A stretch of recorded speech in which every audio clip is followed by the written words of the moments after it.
केंद्रीय निवडणूक आयोगाने राष्ट्रवादी काँग्रेस पक्ष आणि त्यांचं जे चिन्ह आहे घड्याळ ते अजित पवार गटाला देण्याचा निर्णय जो आहे तो काल केलेला आहे। या निर्णयावर नागपूरकरांना काय वाटतं, काही तरुण मंडळी आपल्यासोबत आहे। काय सांगाल, काल जो निर्णय आलेला आहे निवडणूक आयोगाचा, काय वाटतं? निवडणूक आयोगाचा निर्णय नाही आहे तो BJPच्या हेडक्वार्टरमधून आलेला निर्णय आहे आणि तो नियोजितच होता। जेव्हा शिवसेनेबद्दलचा जो निर्णय ज्यावेळेस झाला होता तेव्हासुद्धा राष्ट्रवादीच नाही तर या पद्धतीच्या प्रत्येक प्रकरणामध्ये त्याच पद्धतीचा निर्णय होईल। जो BJP सोबत राहील त्याला अधिकृतची मान्यता मिळेल आणि जो BJPच्या विरोधात राहील तो अनधिकृत घोषित केला जाईल।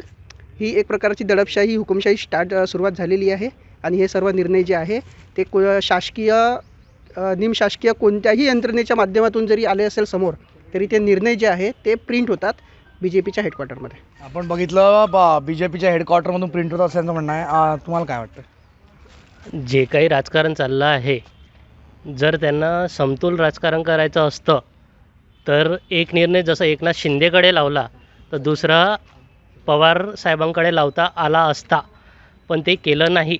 जेणेकरून त्यांना एकच सांगायचं आहे, चंदीगडची निवडणूक असो किंवा काही असो, तुम्ही निवडणुकीमध्येही येऊ नका, आम्ही तुमच्या विरोधात आहोत, आम्ही जे म्हणू तेच होणार आहे।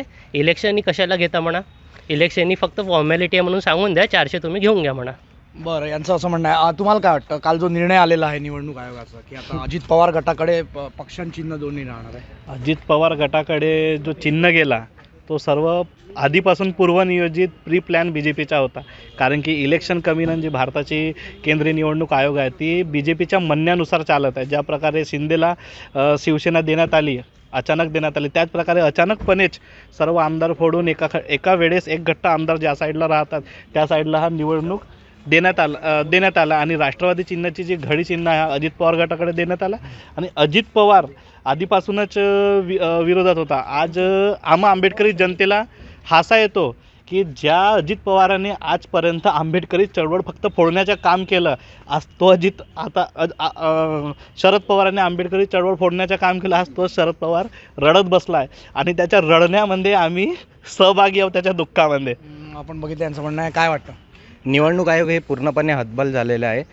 जसं BJP बोलेल तसंच इथलं निवडणूक आयोग, सर्व प्रशासन हे सर्व BJPच्या हायकमांडच्या इशाऱ्यावर चालत आहे आणि पूर्णपणे लोकशाहीची व संविधानाची इथे पायमल्ली होत आहे, तर हे योग्य नाही आहे।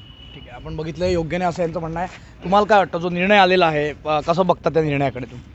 ही लोकशाही यंत्रणेची क्रूर थट्टा आहे। ज्या बाबासाहेब आंबेडकरांनी आपल्या देशामध्ये लोकशाही व्यवस्थित रीतीने राहावी आणि प्रत्येक माणसाला समान अधिकार मिळावे यासाठी जो प्रयोग सुरू केला आणि भारताचे संविधान सुरू केलं, आपल्या देशामध्ये चातुर्वर्ण्य व्यवस्था राहावी आणि उच्चवर्णीयांनी राज्य करावं, हे जे पूर्वापार चालत आलेलं पुष्यमित्र शृंगारपासूनचं त्यांचं आहे तेच ते आता पुन्हा आणत आहेत।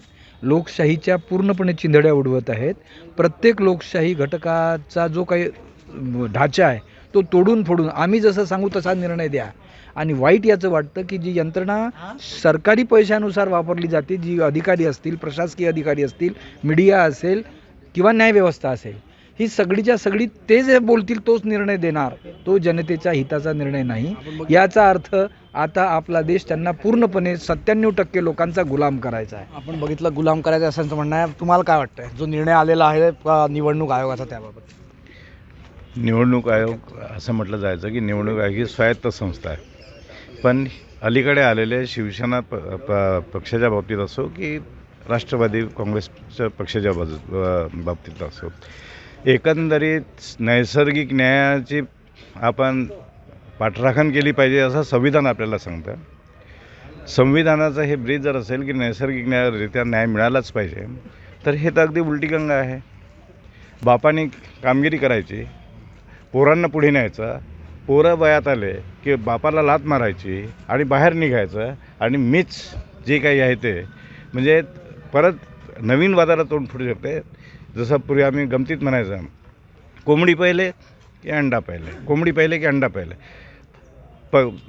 जे प्रमुख आहेत पक्षप्रमुख त्यांनी पक्ष वाढवायचा, त्यांनी लोकांना जुळवून घ्यायचं, यांनी एकत्रित यायचं, लोकांना प्रलोभनं द्यायचे आणि एक प्रकारे सत्तेसाठी वाटेल ते करायचं ह्या धोरणाने जर पक्ष चालणार असतील तर मला वाटते लोकशाहीचं हे पतन आहे असा आमचा स्पष्ट समज आहे. आपण बघितलं या होत्या नागपूरकरांच्या प्रतिक्रिया. नागपूरहून कॅमेरामॅन अशांत रंगारीसह योगेश पांडे, मुंबई तक.